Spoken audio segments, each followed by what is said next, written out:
press star and back and enter, and then you can key in your admin password, press enter.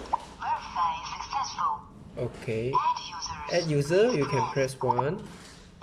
Okay, as normal user you can press 2.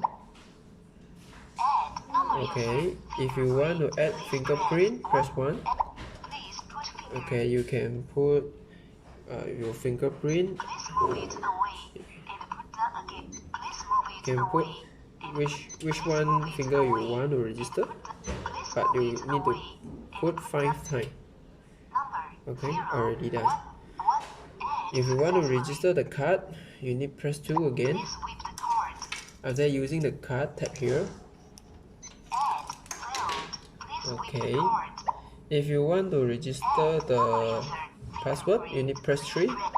After that, key in the 6-digit number. Press hex.